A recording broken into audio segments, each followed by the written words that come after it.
Marvin, what is, I beg your pardon, Rito, what is there from the Currie Cup semi-final that you can carry over now, in terms of the lessons you learned there? Yeah, look, I mean, it's a game that we would say would like to forget. But it was, I mean, one thing that stood out in that game in the semis was the amount of penalties we gave away in the middle third of the field. You remember Kerwin, was kicking well on the day, and that sort of created a bit of a gap between us and them.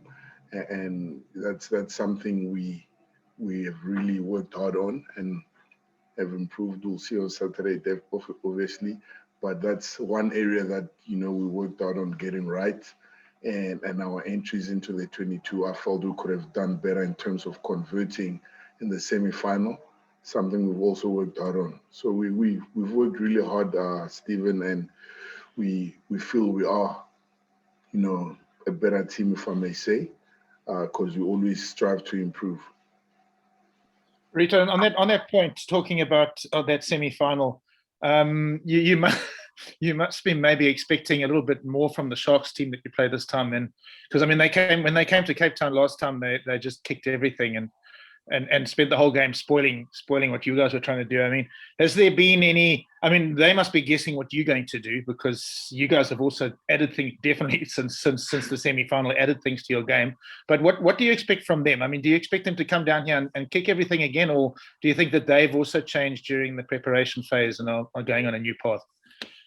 Yeah, look, the Sharks have always had a very good kicking game. I think it's worked really well for them, and it's something they wouldn't want to change.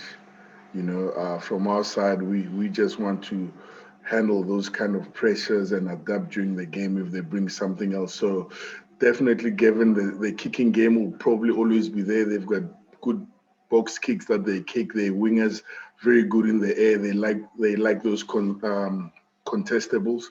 So I think those contestables will definitely come, and probably not too different from what we saw in the semifinals. Maybe with a different flav coming on second half, and even a different scrum of they might start playing a little bit expensive. But I think the backbone of their team was around the contestables and how well they executed it and contested it, utilizing their wings. Just an ancillary question onto that. I mean, what is it like preparing to play against a team? The last time you guys played a competitive game, you were captained by a player who's probably going to be playing against you. What is that like? I mean, what sort of knowledge do you think Sia might have that will help the Sharks? Look, Sia has been at Province for a long time, and during that time, teams have evolved, and we feel like we continuously evolving. I think it's part of the game. We've had players leave at certain times, so we're not too concerned about what Sia knows. But Sia is a guy that we all love, good human being. In saying that, Gavin, it's players come and go. We feel we've prepared well to make sure that we're ready for certain players to step in when a big player like Sia leaves. I mean, you would have seen Marcel Tinnerson put his hand up during the preparation cup. You would have seen Namaklaba play. Also one of our products from the Institute, he came here 2016. So it'll be good to see, how he slots into that position. But yeah, it'll be a competitive game, but we're not too stressed about, anything that Sia might be giving to the Sharks.